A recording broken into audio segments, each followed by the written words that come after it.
ஓம் சாந்தி. அவ்யக்த முரளி 29/3/1982. அவ்யக்த பாப்தாதா, மதுபன். இன்றைய முரளியின் தலைப்பு, உண்மையான வைஷ்ணவன் என்றால் எப்பொழுதும் குணத்தை கிரகிப்பவர். இன்று பாப்தாதா மாலை அணிவித்துக் கொண்டிருந்தாங்க. எந்த மாலை? ஒவ்வொரு சிரேஷ்ட ஆத்மாவுக்கும் சிரேஷ்ட குணங்களினுடைய மாலை அணிவித்துக் கொண்டிருந்தாங்க. ஏன் அப்படின்னா, சிரேஷ்ட தந்தையின் ஒவ்வொரு சிரேஷ்ட குழந்தைகளிடமும் அவங்களுக்கு அப்படின்னு சிரேஷ்ட விசேஷம் இருக்குது அப்படின்னு பாப்தாதா தெரிஞ்சிருக்கிறாங்க. அவங்களுடைய குணத்தின் ஆதாரத்தினால சங்கம யுகத்துல சிரேஷ்ட பிராப்தியை அடைஞ்சிட்டு இருக்கிறாங்க. இன்று விசேஷமா காலாட்படை குரூப்பினுடைய குணங்களை பாப்தாதா பார்த்துட்டு இருந்தாங்க. முயற்சி செய்வதில் கடைசி குரூப் அப்படின்னு சொல்லப்பட்டாலும் அவர்களிலும் விசேஷ குணம் அவசியம் இருக்குது. மேலும் அதே விசேஷ குணம் அந்த ஆத்மாக்கள் தந்தையினுடைய குழந்தை ஆவதற்கு விசேஷமான ஆதாரம். அப்படி பாப்தாதா முதல் நம்பர்ல இருந்து கடைசி நம்பர் வரை செல்லல, ஆனால் கடைசியிலிருந்து முதல் வரை குணத்தை பார்த்தாங்க. முற்றிலும் கடைசி நம்பர்ல கூட குணம் நிறைந்தவர் இருந்தாங்கன்னு சொல்றாங்க பாபா. பரமாத்மானுடைய குழந்தை தான், ஆனால் மேலும் எந்த குணமும் இல்லை என்று அப்படி இருக்க முடியாது. அந்த குணத்தின் ஆதாரத்தினால தான் பிராமண வாழ்வில் வாழ்ந்துட்டு இருக்கிறாங்க, அதாவது உயிரோடு இருக்கிறாங்க. நாடகத்தினுடைய அனுசாரம் அதே குணம்தான் உயர்ந்ததிலும் உயர்ந்த தந்தையினுடைய குழந்தையாக்கியது. அந்த குணத்தின் காரணமாகத்தான் பிரபுக்கு விருப்பமானவங்களாக ஆனாங்க. ஆகையினால குணங்களினுடைய மாலையை உருவாக்கிட்டு இருந்தோம் அப்படின்னு பாபா சொல்றாங்க. அந்த மாதிரியே ஒவ்வொரு பிராமண ஆத்மாவினுடைய குணத்தை பார்ப்பதனால உயர்ந்த ஆத்ம உணர்வு சகஜமாகவும் இயல்பாகவும் இருக்கும். ஏன் அப்படின்னா, குணத்தின் ஆதாரத்தினால தான் சிரேஷ்ட ஆத்மாவாக ஆக முடியும். அநேக ஆத்மாக்கள் குணத்தை தெரிந்திருந்தும் பல பிறவிகளாக அசுத்தத்தை பார்க்கும் பயிற்சி உடையவராக இருக்கிற காரணத்தினால குணத்தை பார்க்காமல் அவகுணத்தை தான் பார்க்குறாங்க. ஆனால் அவகுணத்தை பார்ப்பது, அவகுணத்தை தாரணை செய்வது என்பது, அசுத்த உணவை அருந்துகிறார் அப்படின்னா அந்த தவறை உணர்றீங்க தான் இல்லையான்னு கேட்குறாங்க. உணவை அருந்தும் விஷயத்துல பலவீனமாக இருக்கிறேன் அப்படின்னு சார்ட்ல எழுதுறீங்க இல்லையா? அதே மாதிரி ஒருவேளை யாருடைய அவகுணம் மற்றும் பலவீனத்தை யாராவது உங்களுக்குள்ள தாரணை செய்றீங்க அப்படின்னா அசுத்த உணவை உண்றீங்க, அருந்துபவராக ஆகிறீங்கிறத புரிஞ்சுக்கிங்கிறாங்க பாபா. உண்மையான வைஷ்ணவன் கிடையாது, விஷ்ணு வம்சி இல்லை, ஆனால் ராமினுடைய சேனை ஆகிடுறாங்க. ஆகையினால எப்பொழுதும் குணத்தை கிரகிக்கும் குணம் நிறைந்தவராக ஆகுங்க அப்படின்னு பாபா சொல்கிறாங்க. இன்று பாப்தாதா குழந்தைகளினுடைய சாதுரியமான விளையாட்டை பார்த்துட்டு இருந்தாங்க. தன்னுடைய விளையாட்டு நினைவுக்கு வருதுதான் இல்லையா? மிகப்பெரிய விஷயம் மற்றவர்களுடைய அவகுணத்தை பார்ப்பது, தெரிஞ்சுக்கிறது. இதை மிகுந்த புத்திசாலித்தனம் அப்படின்னு நினைக்கிறாங்க. இதையே ஞானம் நிறைந்தவர் என்று நினைச்சிடுறாங்க. ஆனால் தெரிந்து கொள்வது என்றால் மாறுவது. ஒருவேளை தெரிந்து கொண்டாலும் அந்த 2 நிமிடங்கள் ஞானம் நிறைந்தவராகவும் ஆயிட்டார். ஆனால் ஞானம் நிறைந்தவராக என்ன செய்தார்? ஞானத்தை லைட் மற்றும் மைட் என்று சொல்லப்படுது, அதாவது ஒளி மற்றும் சக்தின்னு சொல்லப்படுது. இது அவகுணம் என்று தெரிந்து கொண்டாங்க. ஆனால் ஞானத்தினுடைய சக்தி மூலம் தன்னுடைய மற்றும் மற்றவர்களுடைய அவகுணத்தை பஸ்பம் செய்தாரா? பரிவர்த்தனை செய்தாரா? மாறி மற்றும் மாற்றி காண்பித்தாரா? அல்லது பழி வாங்கினாரா? ஒருவேளை ஞானத்தினுடைய லைட் மைட்டை நடைமுறையில் கொண்டு வரவில்லை அப்படின்னா அதை ஞானத்தை தெரிந்து கொண்டவர் என்று சொல்வோமா? ஞானம் நிறைந்தவர் என்று சொல்வோமா? ஞானத்தினுடைய லைட் மைட்டை உபயோகிக்காமல் தெரிந்து கொள்வது என்பது துவாபர யுக சாஸ்திரவாதிகளுக்கு சாஸ்திரத்தின் ஞானம் இருப்பது போன்றது. அந்த மாதிரி தெரிந்து கொள்பவரை விட அவகுணத்தை தெரியாதவர் மிக நல்லவர். பிராமண பரிவாரத்துல தங்களுக்குள்ள பரிகாசத்தில் அவர்களுக்குள்ள முட்டாள் என்று புரிந்து கொள்வாங்க.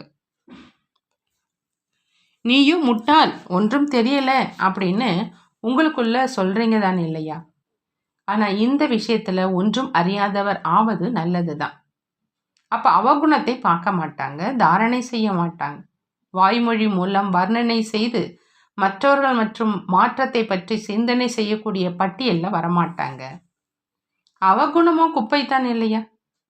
ஒரு வேளை பார்க்குறீங்க என்றாலும் மாஸ்டர் ஞான சூரியனாகி குப்பையை எரிப்பதற்கான சக்தி இருக்குது அப்படின்னா நல்லதை நினைப்பவராக ஆகுங்க.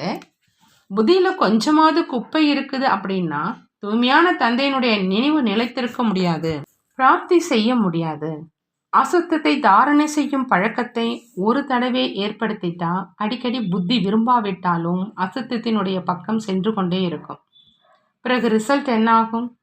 அது இயற்கையாக சமஸ்காரமாக ஆயிடும். பிறகு அந்த சமஸ்காரத்தை மாற்றம் செய்வதில் கடின உழைப்பும் மற்றும் நேரமும் சென்றுடும். மற்றவர்களுடைய அவகுணத்தை வர்ணனை செய்வது அப்படின்னா அவங்களும் பரசிந்தனையினுடைய அவகுணத்துக்கு வசமாவது.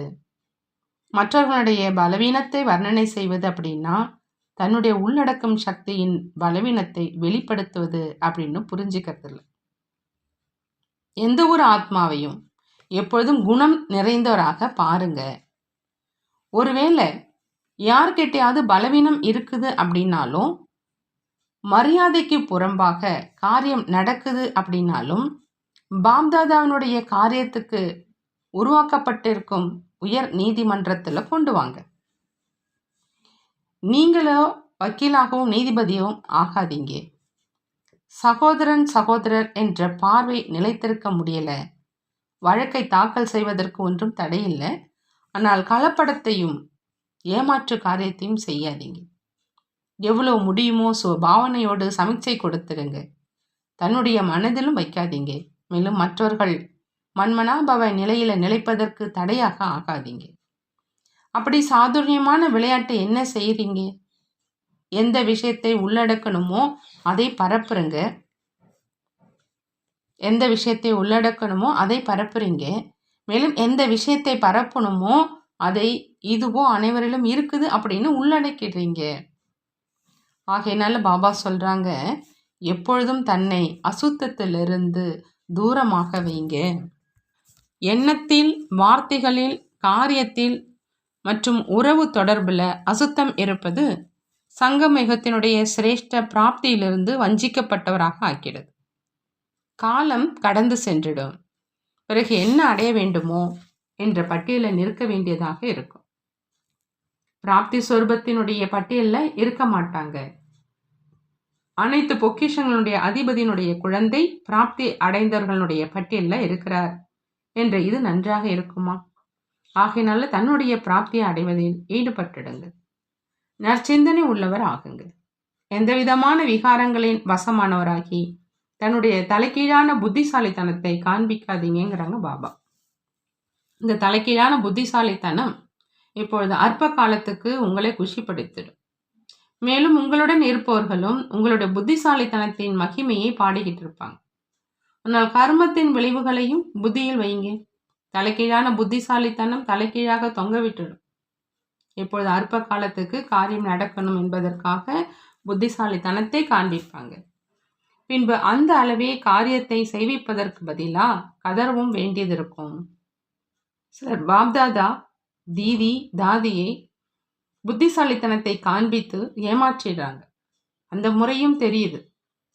அற்பகால தலைக்கீழான பிராப்திக்காக சம்மதிக்கவும் வச்சிங்க, செய்விக்கவும் வச்சிங்க. ஆனால் என்ன அடைஞ்சிங்க மற்றும் என்ன இழந்தீங்க? 2-3 வருடங்களாக பெயரும் பெற்றுட்டீங்க. ஆனால் அநேக ஜென்மங்களுக்காக உயர்ந்த பதவியிலிருந்து பெயரை இழந்துட்டீங்க. அப்படின்னா அடைந்ததாக ஆனதா இழந்ததாக ஆனதா அப்படின்னு பாபா கேட்குறாங்க. இன்னும் வேறு சாதுரியங்களை சொல்லலாமான்னு கேட்குறாங்க பாபா. அந்த மாதிரி நேரத்தில் இப்போ பிரத்யக்ஷ பலனையோ எடுத்துக்கோங்க. எதிர்காலத்தில் பார்த்து கொள்ளலாம் அப்படிங்கிற அந்த ஞானத்தினுடைய கருத்தை உபயோகிக்கிறாங்க. ஆனால் பிரத்யக்ஷ பலனான அதீந்திரிய சுகம் நிரந்தரமானதே அன்றி அற்ப காலத்திற்கானது அல்ல. எவ்வளவுதான் பிரத்யக்ஷ பலன் அடைவதனுடைய சவால் விட்டாலும் அற்ப காலத்துக்கு கிடைத்த பெயர் மற்றும் குஷினுடைய கூடவே இடையில திருப்தியின்மை அப்படிங்கிற முள் இந்த பலனின் கூடவே குத்தி கொண்டே இருக்கும். மனதினுடைய மகிழ்ச்சி நிறைந்த நிலை மற்றும் திருப்தியை அனுபவம் செய்ய முடியாது. ஆகினால் அந்த மாதிரி இறங்கும் கலையினுடைய கலைத்திறமையை காட்டாதீங்க. பாப்தாதாவுக்கு அந்த மாதிரி ஆத்மாக்கள் மேல் இவர்கள் என்ன ஆவதற்காக வந்தாங்க, ஆனால் என்ன ஆகி கொண்டிருக்கிறாங்க அப்படிங்கிற இரக்கம் வருது. நான் என்ன காரியம் செஞ்சிட்டு இருக்கிறேனோ அது பிரபுக்கு விருப்பமானதாக இருக்கணும் அப்படிங்கிற லட்சியத்தை வைங்க. எப்படி தந்தை குணங்களின் மாலையை கழுத்தில் அணிவிக்கிறாரோ அதே மாதிரி குணங்களின் மாலையை அணிவிங்க. கற்களினுடைய மாலையை அணியாதீங்க, ரத்தனங்களுடைய மாலையை அணியுங்கிறாங்க பாபா. நல்லது. அப்படி எப்பொழுதும் குணம் நிறைந்தவராக இருக்கும் பிரபுக்கு விருப்பமான எப்பொழுதும் உண்மையான வைஷ்ணவனாக இருக்கும் விஷ்ணுவின் ராஜ்ய அதிகாரிகளுக்கு எப்பொழுதும் சுபபாவனை மூலமா சகோதரன் சகோதரனின் பார்வையில் சுலபமாக நிலைத்திருக்கக்கூடிய எப்பொழுதும் குணத்தை கிரகிக்கும் பார்வை உள்ள எப்பொழுதும் தந்தைக்கு சமமாக ஆகக்கூடிய நெருக்கமான ரத்னங்களுக்கு பாப்தாதாவினுடைய அன்பு நினைவுகள் மற்றும் நமஸ்காரம் செய்கிறாங்க. நாமும் நம்மளுடைய பாப்தாதாவுக்கு அன்பு நினைவுகள் மற்றும் நமஸ்காரம் செய்வோம். பார்ட்டிகளோடு அவ்யக்த பாப்தாதா சந்திக்கிறாங்க. உயர்ந்ததிலும் உயர்ந்த தந்தையின் குழந்தைகள் மண்ணில் விளையாடுவதற்கு பதிலாக அதீந்திரிய சுகம் அப்படிங்கிற அந்த ஊஞ்சல்ல ஆடுங்கிறாங்க பாபா.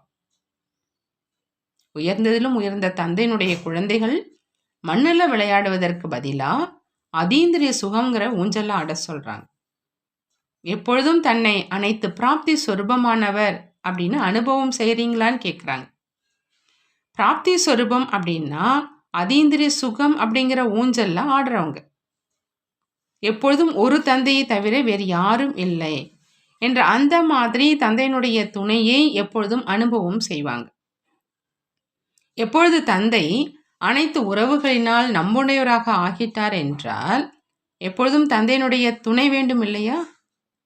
எவ்வளவுதான் பெரிய பிரச்சனையாக இருந்தாலும் மலை போன்றதாக இருந்தாலும் நீங்கள் தந்தையின் கூடவே மேலே பறந்துக்கிட்டே இருந்தீங்க அப்படின்னா ஒரு பொழுதும் நிற்க மாட்டீங்க. எப்படி விமானத்தை மழை நிறுத்த முடியாது. மலையில் ஏறுறவங்களுக்கு மிகவும் கஷ்டப்பட வேண்டியதாக இருக்கும். ஆனால் பறக்கிறவங்க அதை சுலபமாகவே கடந்துடுவாங்க. அதே மாதிரி எப்படிப்பட்ட கடுமையான பிரச்சனையாக இருந்தாலும் தந்தையின் கூடவே பறந்துக்கிட்டே இருந்தீங்க அப்படின்னா ஒரு நொடியில் கடந்து போயிடுவீங்க.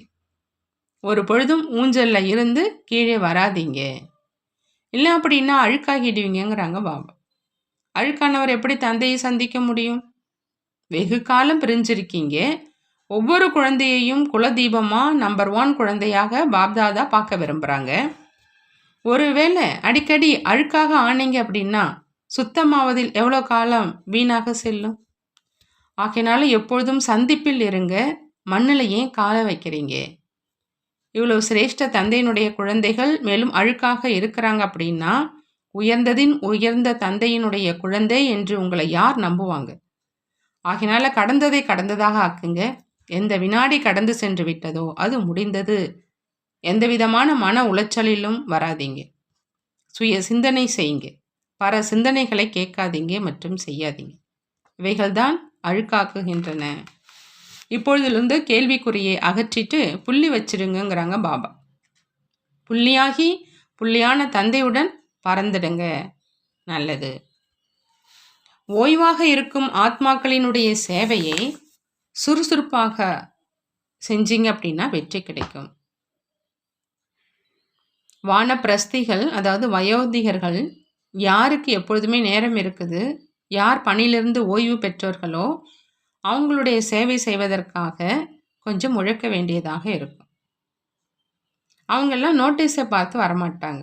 ஓய்வாக இருப்பவர்களுடைய சேவையையும் நேரம் பார்த்து செய்ய வேண்டியதாக இருக்குது. ஏன் அப்படின்னா அவங்க வயோதிகர்களாக இருக்கிற காரணத்தினால தன்னை அனுபவி அப்படின்னு நினைக்கிறாங்க. அவங்களுக்கு அனுபவத்தினுடைய அபிமானம் இருக்கும். ஆகையினால அவங்களுடைய சேவைக்காக கொஞ்சம் அதிக நேரம் கொடுக்கணும். மேலும் முறையும் நட்பு மற்றும் அன்பு நிறைந்த சந்திப்பிற்கானதாக இருக்கணும். புரிய வைப்பதற்காக இல்லை, நட்புறவின் காரணமாக அவங்களை சந்தியுங்க. இந்த விஷயத்தை நீங்கள் தெரிந்திருக்கல, நான் தெரிஞ்சிருக்கிறேன் என்று அப்படி சொல்லாதீங்க. அனுபவத்தினுடைய கருத்து பரிமாற்றம் செய்யுங்க. அவங்க கூறும் விஷயத்தை கேட்டீங்க அப்படின்னா இவர் எனக்கு மரியாதை கொடுக்கிறார் என்று நினைப்பாங்க. யாரையாவது நெருக்கத்தில் கொண்டு வருவதற்காக அவருடைய விசேஷத்தை வர்ணனை செய்யுங்க. பிறகு அவங்களுக்கு உங்களுடைய அனுபவத்தை கூறி அருகில் கொண்டு வாங்க. ஒருவேளை 7 நாள் பாடம் எடுங்க, ஞானம் கேளுங்க அப்படின்னா கேட்க மாட்டாங்க. ஆகினால அனுபவத்தை சொல்லுங்க. இப்பொழுது பாப்தாதாவுக்கு அந்த மாதிரி வானப்பிரஸ்திகளினுடைய பூச்செண்டை வழங்குங்க. அவங்கள நட்புறவின் காரணமாக சகயோகியாக ஆக்கி அழையுங்கிறாங்க பாபா. பணிவானவராக ஆனீங்க அப்படின்னா புது படைப்பின் காரியம் முன்னேறி சென்று கொண்டே இருக்கும் அப்படிங்கிறாங்க பாபா. எப்பொழுதும் தன்னை சேவைக்கு பொறுப்பாளர் ஆகியிருக்கும் சேவையினுடைய அலங்காரம் அப்படின்னு புரிஞ்சு நடந்துக்கிறீங்களான்னு கேட்குறாங்க. சேவாதாரியினுடைய முக்கிய விசேஷம் என்ன? சேவாதாரி அப்படின்னா படைப்பை செய்யும், எப்பொழுதும் பணிவாக இருப்பவர், படைப்பு காரியம் செய்பவர் மற்றும் பணிவாக இருப்பவர். பணிவாக இருப்பதுதான் சேவையினுடைய வெற்றிக்கான சாதனம். பணிவாக இருப்பதனால் சேவையில் எப்பொழுதும் லேசாக இருப்பீங்க. பணிவு இல்லை, மரியாதை கிடைக்கணும் அப்படிங்கிற ஆசை இருந்தது அப்படின்னா சுமையாகிடும். சுமையுள்ளவர் எப்பொழுதும் நின்றுடுவார், வேகமாக செல்ல முடியாது. ஆகினால பணிவாக இருக்கின்றேனா அல்லது இல்லையா என்பதனுடைய அடையாளம் லேசாக இருப்பார். ஒருவேளை ஏதாவது சுமை பாரம் அனுபவம் ஆகுது அப்படின்னா பணிவு இல்லை அப்படின்னு புரிஞ்சுக்கிங்கிறாங்க பாபா. அடுத்து பாபா சொல்கிறாங்க, உண்மையான ஆன்மீக சேவாதாரி அப்படின்னா அனைத்து உறவுகளினுடைய அனுபவத்தை ஒரு தந்தையோடு செய்வது மற்றும் செய்விப்பது. அனைத்து உறவுகளும் ஒரு தந்தையுடன் இருக்குது. தந்தை எப்பொழுதும் என் எதிரில் இருக்கிறார் என்று அப்படி அனுபவமாகுதான் கேட்குறாங்க. உன்னோடு தான் அருந்துவேன், உன்னோடு தான் அமர்ந்திருப்பேன், நீ கூறுவதை தான் கேட்பேன் அப்படிங்கிற இதனுடைய அனுபவம் ஆகுதுதான் இல்லையான்னு கேட்குறாங்க. தந்தையே உண்மையான நண்பன் ஆகிவிட்டார் என்றால் மற்றவர்களை நண்பனாக்குவதற்கு அவசியமே இல்லை. எந்த உறவு வேண்டுமோ அந்த உறவோடு எப்பொழுதும் பாப்தாதா எதிரில் ஆஜராக இருக்கிறார். அப்படி ஆசிரியர் என்றால் அனைத்து உறவுகளின் சுவையை ஒரு தந்தையிடம் அனுபவம் செய்கிறோம். இவரைத்தான் உண்மையான சேவாதாரின்னு சொல்றது. தனக்குள்ள இருக்குது என்றால் மற்றவர்களுக்கும் அனுபவம் செய்விக்க முடியும். ஒருவேளை பொறுப்பாளர் ஆகியிருக்கும் ஆத்மாக்களின் ஏதாவது ஒரு ரசனையினுடைய குறை இருக்குதுன்னா வரக்கூடிய ஆத்மாக்களிலும் அந்த குறை இருந்துடும். எனவே அனைத்து ரசனைகளின் அனுபவ செய்யுங்க மற்றும் செய்வீங்கிறாங்க பாபா. நல்லது. ஓம் சாந்தி. வரதானம்: ஞான பொக்கிஷம் மூலமா முக்தி ஜீவன் முக்தியின் அனுபவம் செய்யக்கூடிய அனைத்து பந்தனங்களிலிருந்து விடுபட்டவராக ஆகுக.